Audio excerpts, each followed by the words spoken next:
You ever feel like sometimes you just want to fight? Oh my God, I was just so angry. I just consistently was losing at chess. Consistently. My score was dropping. I hit the 1200. That was big cheese for me. And then I came down, boom, boom, boom. Lost. So angry, I take the iPad and I scratch it. I want to throw the fucking thing.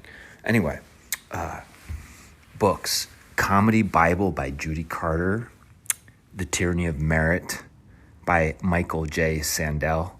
The question with the Comedy Bible, and the reason I got it, I was on Clubhouse.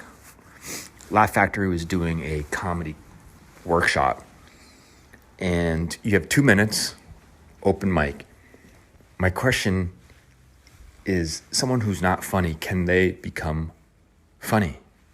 Can they learn to be funny?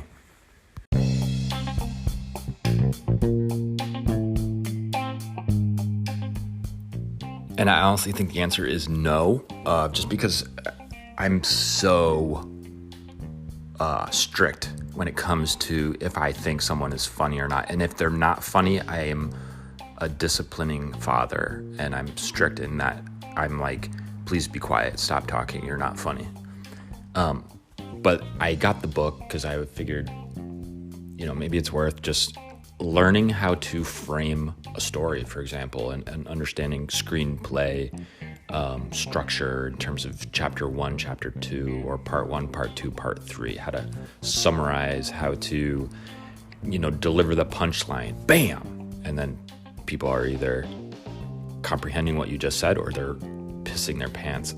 But I just know that comedy has it's kind of like a hidden ingredient that you either have it or you don't. And I think that's for another topic.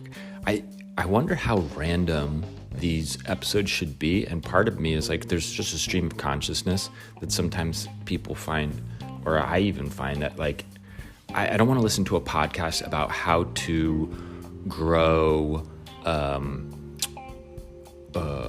thyme and rosemary. Like maybe I want to understand biology and gardening and just maybe some eureka moment somebody has, like I did.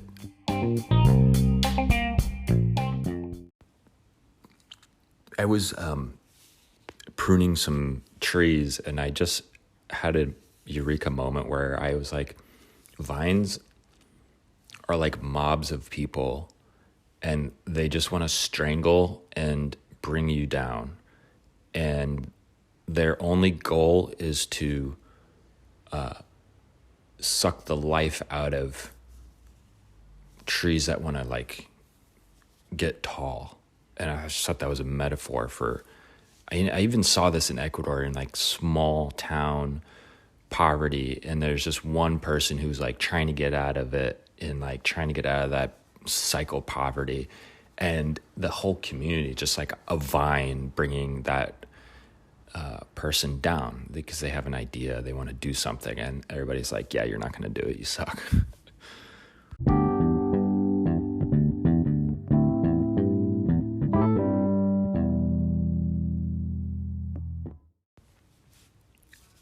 But I think episodes need to be organized. And if you have chaos in nature, some order is in order. I think people naturally want something to align their day with and have some kind of, life is black and white. People, I was just talking to my dad and he needs everything to be black and white, simple.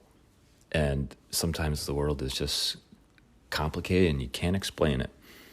And then you go into nature and you're like, there are rules in nature too that are like, everybody's just figuring out what works for them. Anyway, that completely doesn't make any sense, nor is it worthwhile listening to.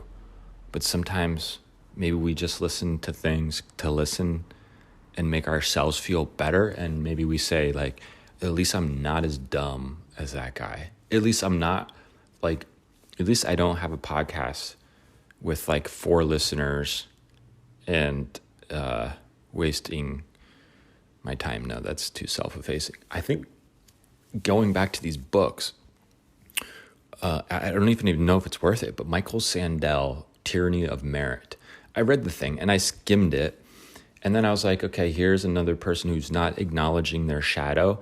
This is what Yuval Noah Harari, who wrote 21 Lessons for the 21st Century. He also wrote Sapiens, Homo Deus. Just a genius, really. I thought he explains complicated things, makes me feel a little more at ease. But one thing is acknowledging the shadow, acknowledging your fallibility as a human, acknowledging that every system has a crack. And in this Tyranny of Merit from elite institution, he's a professor of philosophy at Harvard. I found the book to be lacking some perspective.